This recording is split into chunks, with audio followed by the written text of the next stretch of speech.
This is the Lifestyle Builders Podcast, Show 87. Priorities first, building a business while enjoying life.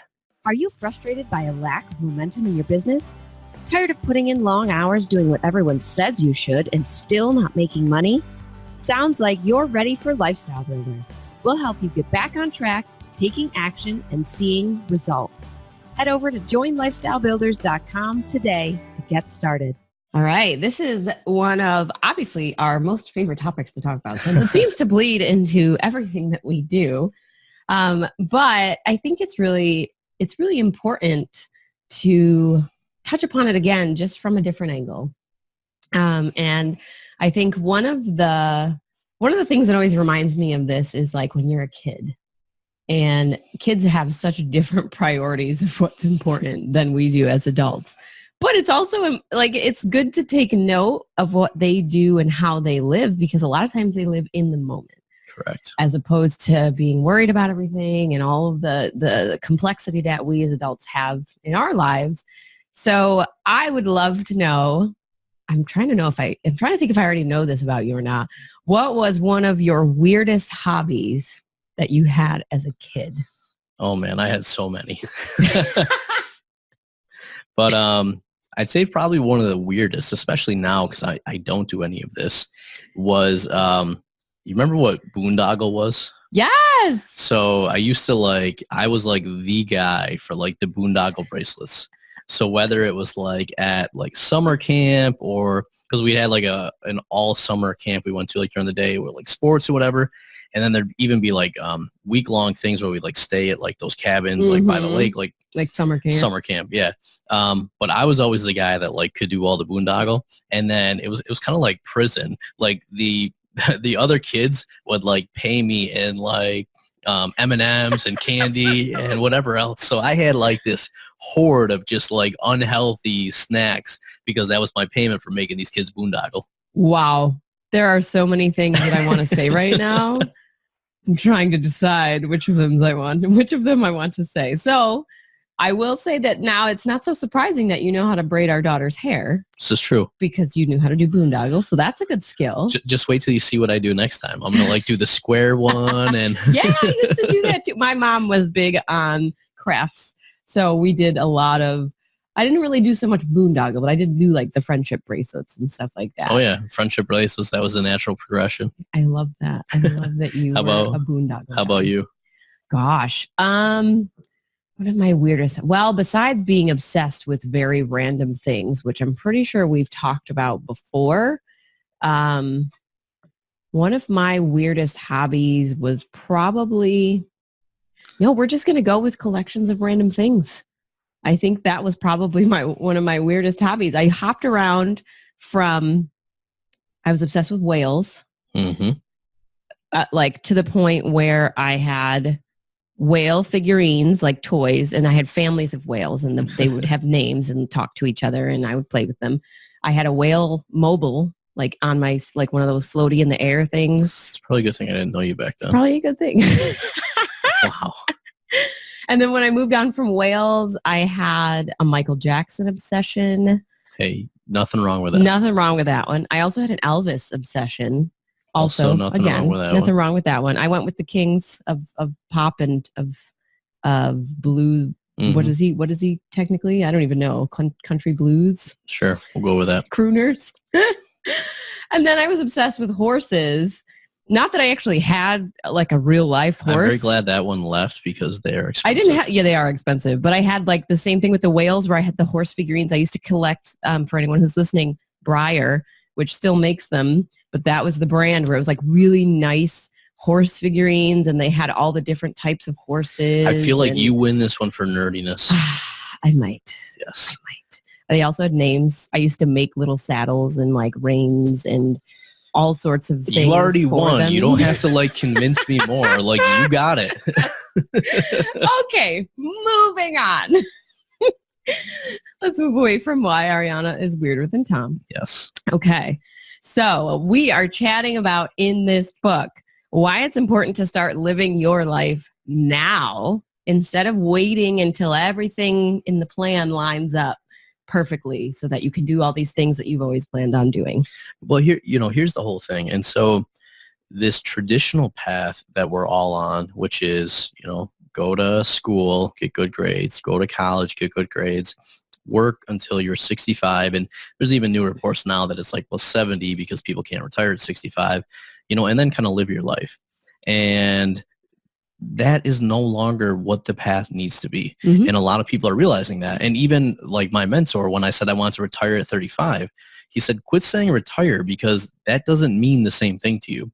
What you're looking for is really financial freedom. And, I think a lot of this, like Tim Ferriss actually brought this to the surface when he wrote his book, The 4-Hour Workweek, Mm-hmm.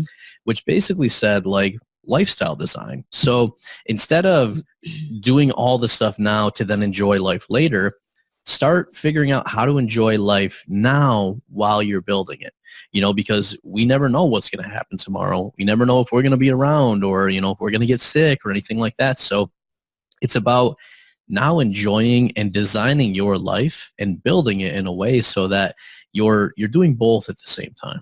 Yeah. And I think for a lot of us, that's really hard because it's very easy to get caught up in the day-to-day everyday grind of we got to get up, we got to get the kids ready. If you have kids, we got to get them to school or on the bus. We've got to get ready for work. We got to go to work. You get home, you got to make dinner and hopefully maybe a family dinner if you have that capability for everyone to sit down around the table together.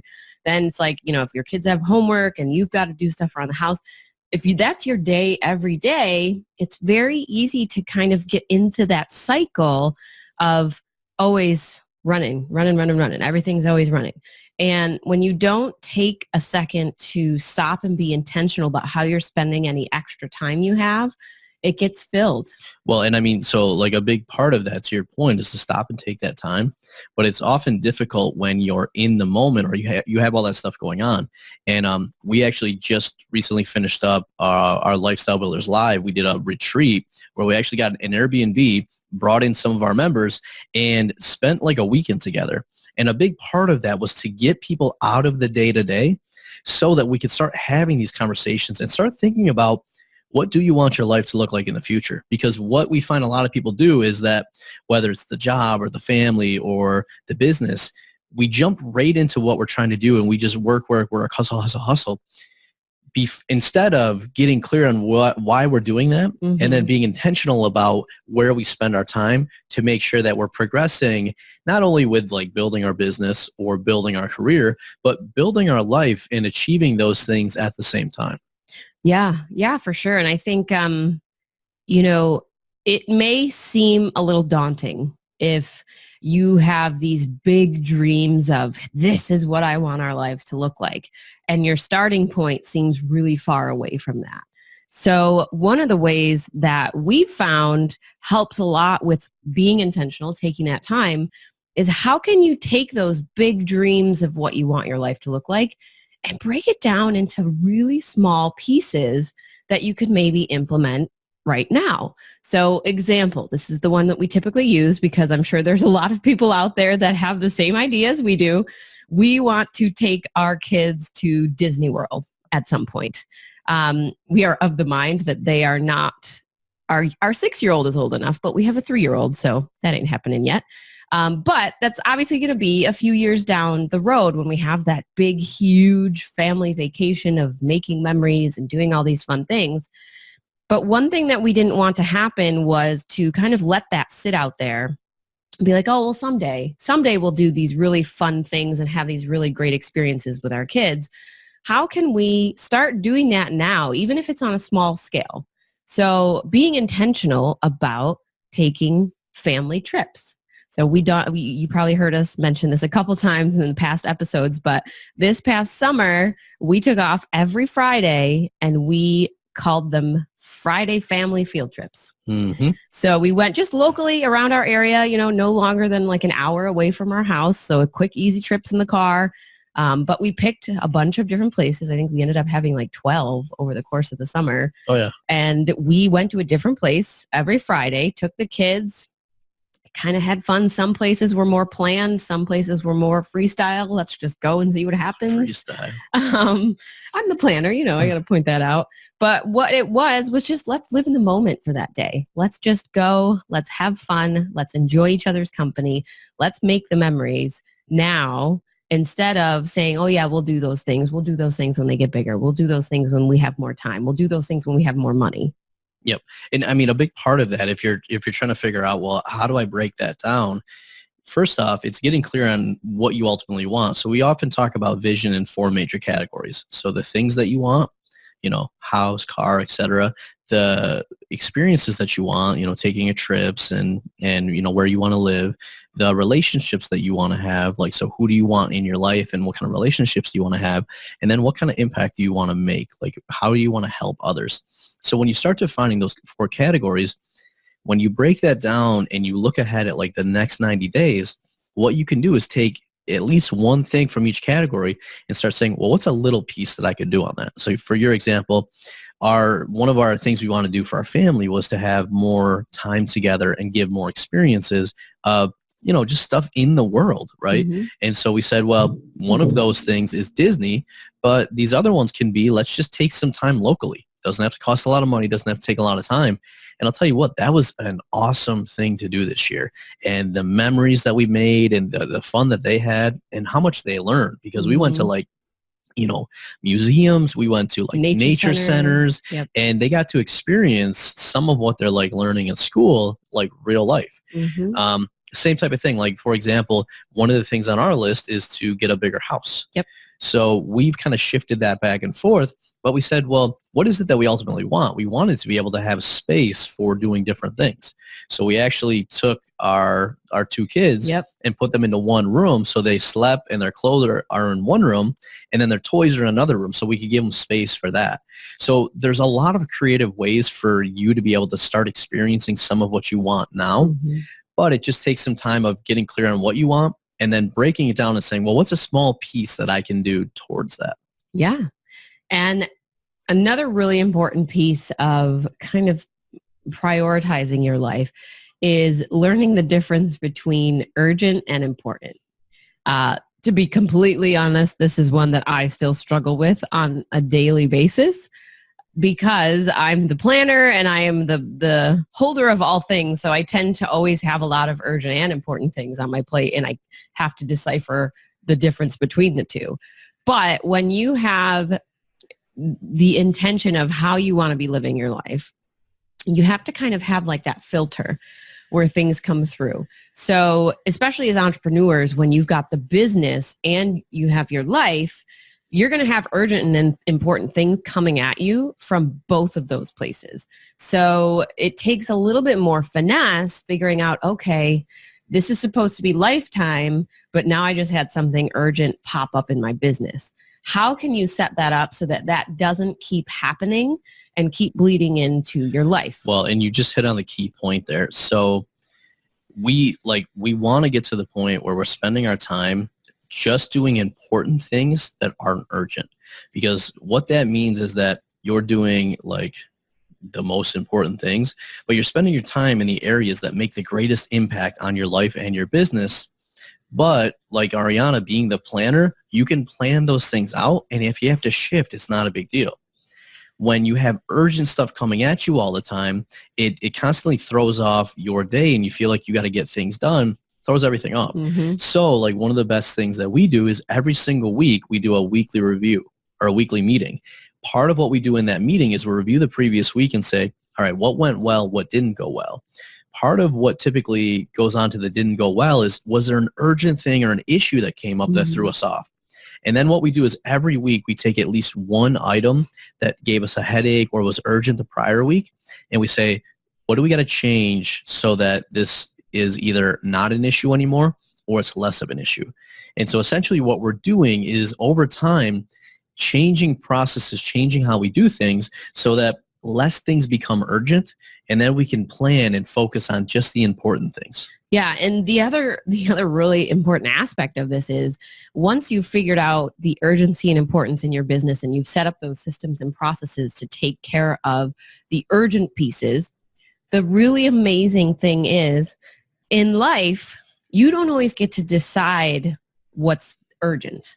A lot of times we have urgent things pop up in life that are also very, very important. You have to kind of drop everything and take care of them, i.e. if you're a work from home parent and all of a sudden you've got a sick kid and they have to stay home from school. If you don't have that filter and those systems set up in your business between what's urgent, what's important, who does what, how do you have that kind of process, anytime you have something like that pop up in your life, it's going to throw everything off in your business.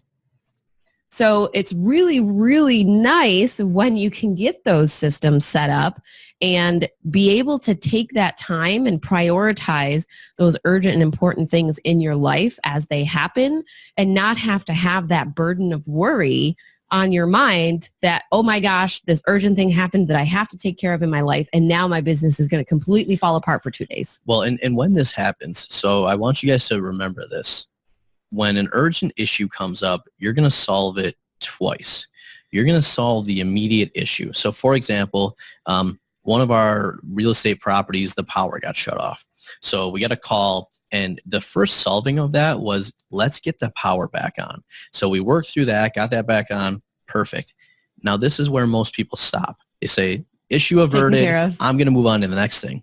But the problem is, if we don't understand the root cause or what caused the power to go off, in the future, it's probably going to go off again. And now we're going to have to solve that same problem again. So now we're having an urgent problem come up more than once. It's not what we want to have happen.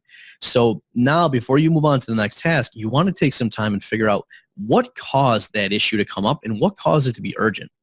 In like this case, it was that the utilities were never switched over to our name and their contact information was wrong. Mm-hmm. So we never got a notice of this, and so we never knew about it. Now, we did two things in this case. One, we had them update the information so that we would get contacted, but we also took a look at our internal processes and said, how did we miss this? And basically, we didn't have that property listed on the sheet that we checked. So now we've set up basically two fail-safes so that that issue doesn't happen again. Every time you do that, you make one less thing urgent, and then you get to this point where you don't have urgent things coming up all the time. Mm-hmm.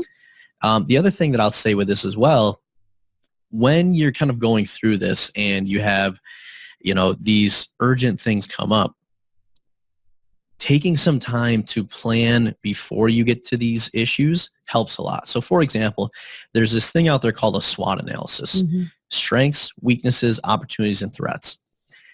If we're going to focus on the threats piece. So what you can do is just sit down and start brainstorming around life and business. So what if our, son or daughter was sick from school? What would we do? What would the impact be? What if the power went out? What would that cause? What if we didn't have internet for a week? What issues would that cause? If you start brainstorming these different scenarios, now when it's not urgent, Mm-hmm. you can start saying, well, if this happened, we would do this. And if this happened, we would do this. Then when it does happen, well, one, you can maybe prevent it from happening. Yep. But two, if it does happen, now you kind of have a plan already of what you're going to do. Plan. Rather than like when it's urgent, when you're like stressed, trying to figure out how to handle that. Mm-hmm. Yeah, I love it. Example, sick kid, having a babysitter on file that is okay watching sick children, or a family member even. So if that happens and you get that dreaded call from school and they're coming home sick, you have somebody you can call if you have a day where you have important things that you can't move or reschedule. Yep. So yeah. And the other thing too, a lot of what we deem as urgent or important really isn't. I mean, like, let's say you've got some stuff around the house and your lawn doesn't get mowed. You might think it's urgent, but at the end of the day, our backyard is an example. But right I mean, now. At the end of the day, like, is that really going to cause an issue, right? No. Like, it's not. If your house is a mess for a couple days, is that really going to cause an issue? No, Now, maybe there's situations where it is, but more often than not, we put extra pressure on ourselves when we don't need to. Mm-hmm. If you have to reschedule that business call, is it really going to like make or break your business? One, probably not. And two, if that one call is going to make or break your business, you probably got bigger issues in your business because you don't want everything to hinge on one thing. Yeah. So I guess the final thing I'll say here is risks exist all around. And it's when we don't think about or pay attention to those risks that things become urgent. So if you got this mindset of asking like what could go wrong, or, what isn't going right today, and you're constantly looking to improve it, over time, you're going to every single week start making things a little bit better so that you're not as overwhelmed. You don't have as many urgent things. Yeah. And moving on to the next topic, one way to sort of help you in all that is to create some routines. Absolutely. Creating routines in your life is so important.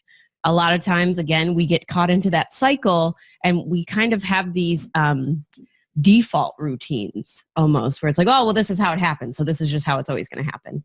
But what you can do is sort of look at how does your family function? How are you kind of running things? And are there areas where you could maybe change a routine or shift things so that you can take care of your priorities better? So a really good example for us is our morning versus night schedule. Mm-hmm. We have found Tom is an amazing morning person. He is always awake before the alarm clock and always an alarm clock? Up and functional. And I am just not. I'm not a morning person. I am very grumpy and not very fun to be around. I have tried. I will attest to that. I've tried over the years the whole getting up early, setting the alarm, like doing the morning routine thing. And it hasn't worked for me. Now, that's not to say that I might not find one in the future, but for right now, for our family, the routine that works for us is that Tom gets up with the kids in the morning, gets them breakfast, gets the day kind of started, and I get to sleep in a little bit longer. And now that means at night, when Tom is done and ready to go to bed, probably soon after the kids, I'm taking care of things in the evening and, making sure that the kids are getting ready for bed and kind of running the night, as you could say. So it hasn't always been like that. But as things started to shift in our life, we took a look at how things were working and we didn't really like how they were working. So we found a routine that works for us right now. Well, for example, I talked earlier about that weekly planning session we have. That's an example of a routine. Every week, or just about every week, we have this meeting. And so by having that routine and then having the routine of asking what went well, what didn't go well, we then have a routine. I'm going to see how many times I can say routine.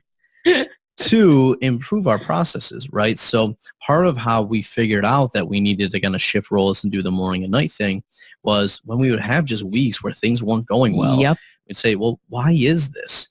And, it ended up coming up that, we both thrived at different points during the day and our routines or what we were doing didn't align with that.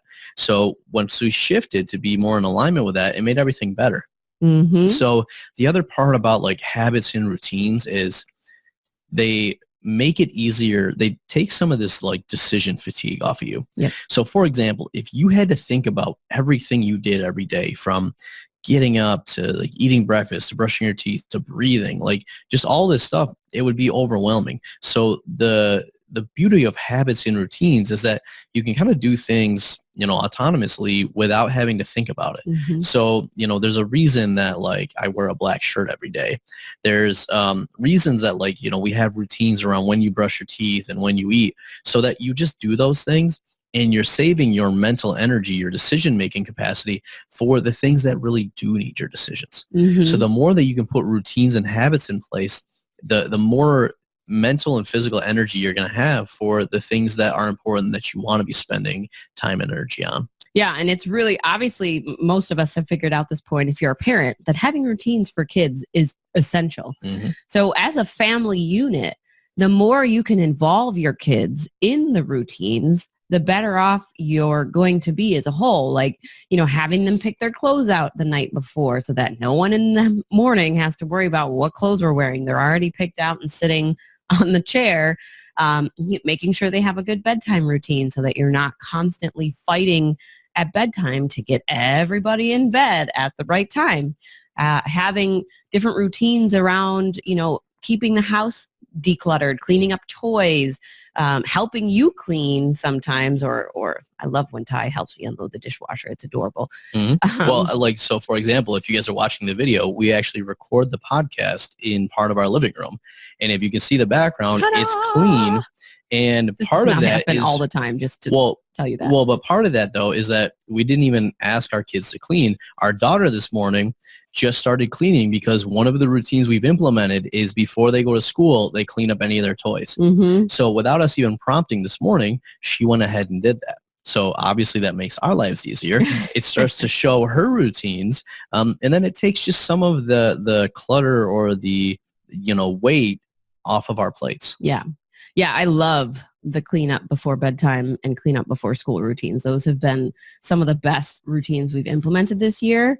And I'm excited to see how we can expand that out through the rest of the house. Yeah. Well, in a theme like throughout this episode is take those baby steps, right? Like it could be, any of these things could be overwhelming. Well, how do I, keep my whole house clean? How do I achieve all these things I want in life and business? Well, the key is like one step at a time. The challenge most people have is that they don't go from the big thing they want down to the baby steps and what the next action is. And if you simply do that, all of these baby steps over time will build momentum and, to your point, add up to a lot of those bigger goals that you want to achieve. Yeah. Now, one thing that I want to call out as we talk about routines in your life is that it's also really important as an entrepreneur who is working out of their own home to have some routines around work time. And the reason I say that is because a lot of us fall into that. We love our business so much. We love what we're doing that we would work on it all day, every day if we could.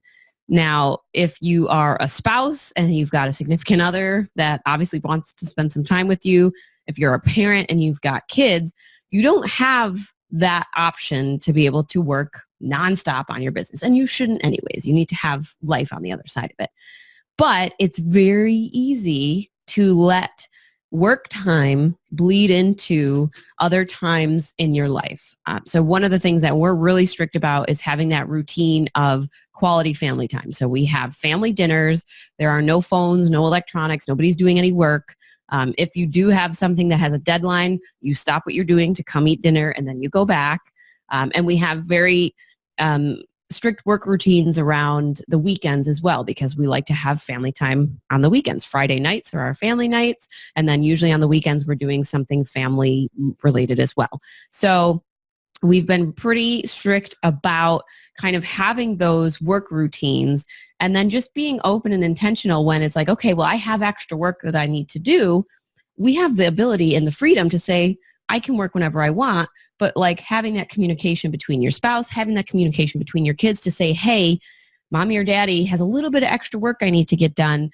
After I get this done, then we can have our quality family time. Well, and the important thing, whether it's in life or business, that I want to just emphasize with routines is that as you do those and you model them, the people around you will start adapting your routines. So, your employees or your teammates will start kind of falling in line with what you're doing.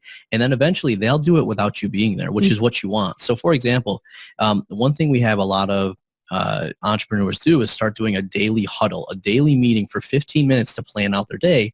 And if they have a team, to sync up with their team. What's awesome, and I experienced this the first time several years ago, is I was doing this with a team, and if I wasn't there, they stopped doing it. But once we established this routine and they saw the value of it, it got to a point where we had our daughter and I was away from the team for a couple of weeks, and I came back. Not only were they still doing the routine, they actually made it better. And as a leader in your family, a leader in your business, this is what you want. And I'm already starting to see this with our kids now. So for example, we ask our kids questions all the time, and we've really started doing this a lot more at dinner. Like, so, what made you happy today? What made you frustrated? And so we get to connect, and we also get to like help them through stuff. Now our kids are like doing this to us. So of course they've gamified it though. Oh, they have. You have to think of a number. Whoever gets closest to the number, that's who they ask the question to. So here's the beautiful thing. We're not leading this anymore. Nope. When we sit down at dinner, our kids start in and say, Daddy, I got a number behind my back. What do you think it is? We all guess. Whoever wins, they can then ask a question. And so just by modeling and doing some of these routines, you're going to make your life easier and help the people around you because they're going to adapt your routines. Yeah, it's a beautiful, beautiful thing. I'm just thinking about it and laughing. conversation last night at dinner. Mm-hmm. All right. So let's talk actions coming away from today's episode. I want to, what's my action?